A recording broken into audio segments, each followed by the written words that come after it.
So I see you all after lunch, so I hope that you have enough calories in your body to go through the next 20 minutes. I'm very excited to be here.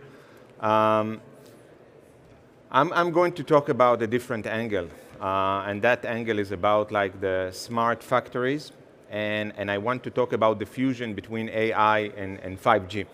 We talk always about AI in a separate room. Here we talk about 5G, but actually there is a very tight Catholic marriage between the two in order to generate the value. I will take you through that aspect. What can we gain out of this? What is the value for the industry out of this? And then let's take it from there. I click here to pass the slide, yeah. Good. So I want to start with two proof points, and it's important proof point because we as technology providers, we have the responsibility to take the enterprises through that digital journey, right? Each one of them has a different agenda, different goals, and how we create this commonality. And I want to take two things, and this is actually from Angela Merkel. We must deal quickly with the fusion of the online world and the world of industrial production in Germany. We call it Industry 4.0. And she's indicating a really suppressing need to go through that journey, and then the question is, okay, why?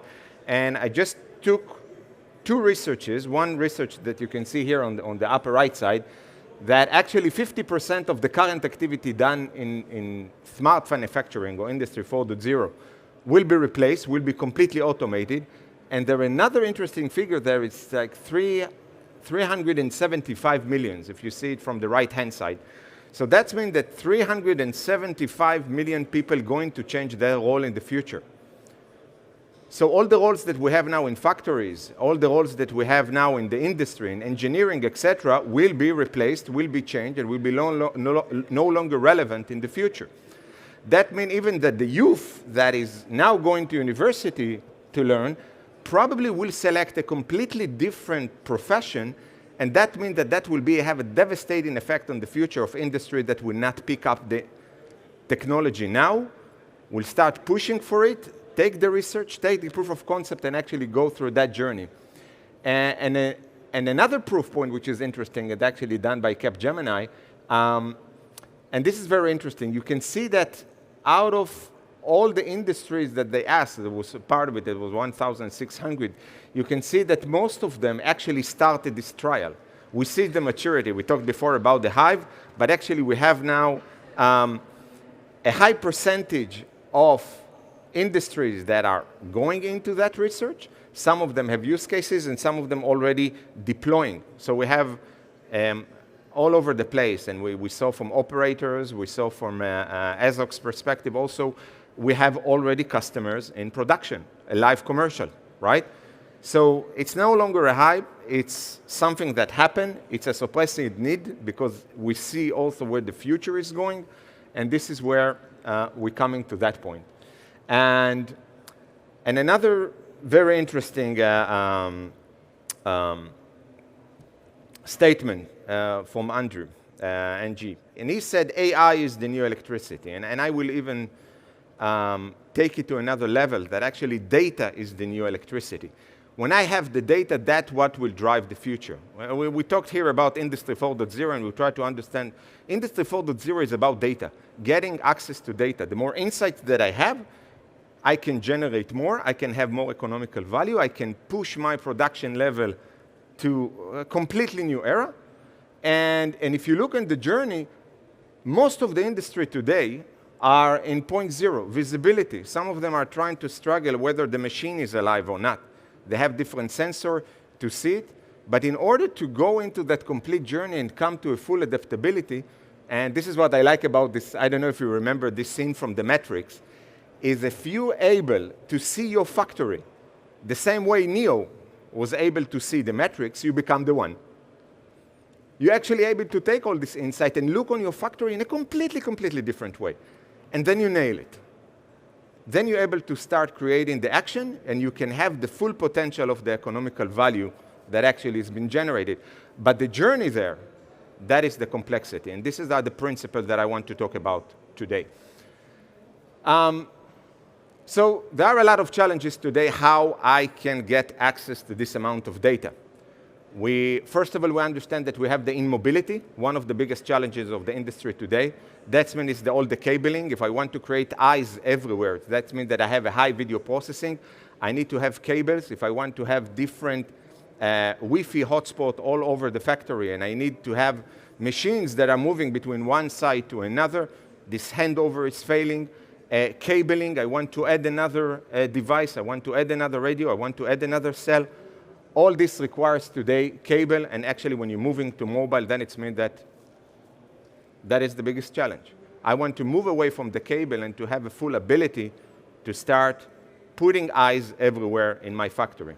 Yeah, we understand that industry have a different life cycle. Their machine can be 20 years a life cycle until they will get new machines. So even I cannot get sensors inside. Yeah? So there is a balance here of how I can get this in mobility. There is a high dependency, and we see, I think you asked me about that question, about like, do I go with operators into that journey? Yeah? And it's important to understand that the dependency is one of the most, or the critical value for industry. And when I say dependency, it means that if you look on the operational model, right? Every industry, they have their own ecosystem. Every industry, they want to have now extension of another cell. They don't want DevOps. They want to start having the capability by themselves, simplified. And that dependency on a third party to give them that capability, to change configuration, to change the pattern, to change the TDD pattern, etc. This is something that they need to have it by their own. So to reach complete simplicity, so they need to reach their own dependency. This is something that it's hard for them because the ecosystem is not the ecosystem that we are coming with. Sometimes they have their own ecosystem. The dependency means that they can do things by themselves. They are not dictated by a fixed blueprint. Predictability, I think this is a very, very important challenge that they have today. The packet, a reliable packet that comes in a steady way from a highly video environment, high video processing environment is very critical. Yeah, if you're looking on event, if you go below 10 milliseconds, I need to make sure that I have reliability on the packet. That the packet data stream is coming in a reliable way. This is something that 5G is actually bringing to the game. Yeah, I have a reliable service. This reliable service can make me the assurance that I can now predict the level of service. All this 5G, at the end of the day, we are getting into the business, and that means that we need to provide an SLA, and that SLA is part of the business. The business continuity, the criticality, the disaster recovery, all this complex target operation model requires a clear predictability, which does not exist today, also in the Wi-Fi world. And add dynamics. And when I say add dynamics, it means that if I want to add a new cell or a new factory, or I want to introduce a new device today, that becomes an IT challenge, and we need actually to eliminate that. I don't want to call a third party to come and create a new cell for me. I want to do it by myself. I want to control the full deployment and connectivity profile in the factory. So bringing all these challenges into a value, and I call this is like the Yin Yang, yeah? If I have the next generation application demand, I need to provide them the right connectivity profile. If I have the right balance, I can reach a full economical value. And when we're talking about the full economical value, that means that we are bringing the connectivity profile with an AI capability, again, because we are talking in Industry 4.0, I bring that together on a highly computation power that I put on-prem.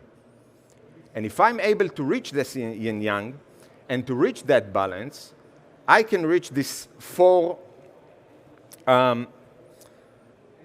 economical values. And the first economical value, and I think that this is something that we need to pitch also for our industries. This is technology that is saving lives. We see now, for example, in Leverkusen in Germany, there was a catastrophic event. We see 760,000 incident in Germany alone that caused by safety incident, that the employee forgot to put the right vest, forgot to put the right helmet, forgot the machine open, did a lot of things, was not in the right location. This is a life-saving technology. If we are able to generate, and we see that from a research that was done basically on Bell Lab, that we're able to reduce in 25%. We deployed that concept with one of our customers, and we're able to see a dramatic reduction in the incident. Why? Because we put a complete visibility of high video processing power, connected it with a platform, an AI platform, that gives the modularity to the customer, and in that way, we were able to save the chain of reaction. When you do one event that is leading to a second event that will lead to catastrophe, we was able to catch this on time and prevent it, yeah? And that can be from uniforms to anything else. Productivity is something that is more complex to achieve, yeah? We're talking about like 40% improvement in that sense. This is about automation, and here I take a bit step back because not all the sensors are there. When we are coming to industry and we tell them, okay, change all your sensor, we need to do something else, that's a completely different change for the industry. We need to find a way how modules we can take also existing sensor, old sensors, and connect them to 5G.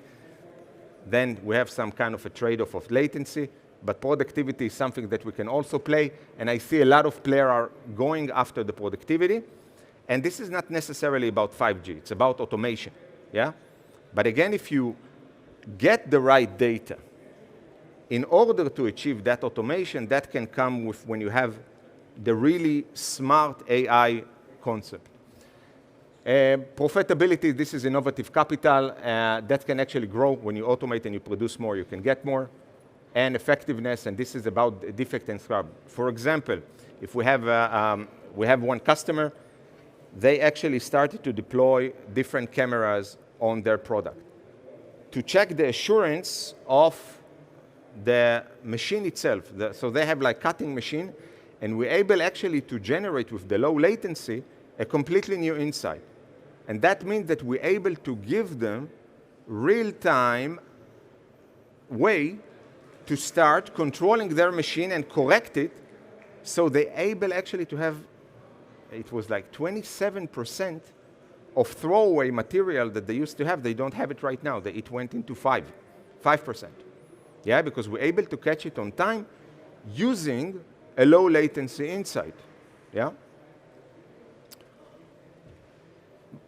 How to get into this, and this is the main question, because we understand the challenges, but what are the principles that we need to deploy in order to go in that way? And I put it in the following way. And this is actually what I call the enabling principle. First of all, we need to make it simple for the customer. And this is what I call MAS, manufacturing as a service. We need to give that ability that when I'm providing end-to-end, that means that I need to give them the modules, I need to give them the radio, I need to give them the application, I need to give them the modularity and the open code also to develop the things. I need to give them the KPI, I need to give them the operating model. I need to make sure that this is modular. And modular means that I can always add more capability, more AI algorithm. If I want to have COVID-19 suite, for example, that I see now with different AI companies that are providing. But I also want the customer to have their own ability to generate more algorithm. I want to have them with the ability to add more cells. I want to have the ability actually to add innovative players in the market. Okay. Standardized, because at the end of the day, we want to scale. All of us want to scale, and economy of scale is coming when it's industrialized. Then it means that we have a standard behind our solution. We need to make it simplified, not complex. We need to make the right wizard. Yeah, it's a wizard. Right portal, a really nice and simple way for the customer to start managing connectivity, because they start owning connectivity. And the last this is about agnostic. Agnostic means that our solution need to be agnostic to the player. There are different devices, different radio, different cores. I think now there are almost like 15 different cores in the market. I need to be agnostic that if later on I want to switch one of them, it's possible. in that sense, if you're looking on that picture, it's mean that when I'm looking on all this complexity, we need actually to do a growing building block. And this growing building block means that we need to have an interoperability package. An interoperability package means that I have 6 AI vendors that are matching the connectivity profile. I need to have the right devices, the right connectivity layer. I need to have IoT devices. I need to have different AI algorithm. I need to have different edge computing, different hardware. Today, one of the biggest challenges, if I'm just changing the hardware for small cell implementation, I have to do everything again. This is not the way for the future. In the future, I want to be agnostic also to the hardware. At the end of the day, I need to enable my customers to pick up any Dell servers or any other server that they want and play on this one, or any cloud execution environment. And at the end of the day, we need to go all the way up to the value chain and develop also the dashboard for them. The operational IT on the customer are very complex. So I'm just jumping about this one, about how to enable this, this principle. We in ASOC actually working very hard to make sure that we have agnostic software. It's a pure software, it's a cloudify network, and the software has to be agnostic. Agnostic to the device, agnostic to the cloud execution environment, and agnostic also to the radio, and agnostic to the hardware. If you don't do that, then again you are selling a template. You're selling something fixed. Every time the customer wants to change it, you have a problem with the operating model, you have a problem with a long journey to industrialize and certify the new change. Another one is that you need to develop the ecosystem. We talked about different ecosystem, but the ecosystem has to be from all aspects. Not just for something that come on top of the connectivity, also on the connectivity layer itself. Different core, different run. You don't like my software? Take the software out, bring another virtual run. You don't like my core? There is another innovative core vendor that is coming, bring him on board. And that agnostic, this is something that has to be aligned with all this interoperable partner. The other one is Simplified. That means that we need to give them some kind of a portal, some kind of a way to do it by themselves, to do self-manageable. And this is the biggest risk today for operator or for anyone in that smart factory landscape, is the target operating model. If we don't simplify it, if we don't hand over simple activity of configuration, of adding cell to the customer, it will come back on us. And that means that we are dealing now with contract, cost pressure. The more that we push to the customer, the better way that industry can scale. And the last and not least, I want to talk about the business model, because I see that I'm running out of time. The business model had to be aligned. You saw all these partners. At the end of the day, when I'm coming with a solution, each one of these partners have a different operating model. Some of them work in SaaS, some of them work in fixed cost, some of them want to have a one-time and then after 2 years you pay me the rest. We have the responsibility to take an anchor and align this business model between all of them. We tend to forget about it, but when we bring in all this complexity to the customer, a solution that is comprised of 6 or 7 vendors, and the business model is completely off, then you bring in that complexity to the customer. Oh, you need to pay Microsoft. Oh, you need to pay this device manufacturer. We have to align the business model when we bring in solution, so it's not just a technical challenge, it's also a complete one. And we see now, for example, that we're working with Microsoft on the first end-to-end use case from a marketplace, the safety use case. You click on that one, and all the partners, it's about like 7 partners in that package, you can download that from the marketplace and deploy it. Run, core, modules, AI partners, and you have all of it aligned business model all the way through. And that is one of the major achievements that we work on in the last year. Yeah, so I need to quit. Last but not least, so yeah. Okay, fantastic. Thank you very much. Unfortunately, no time for questions, but again, networking drinks. Feel free to reach out and ask any additional very tough questions as well. So thank you very much, Alon.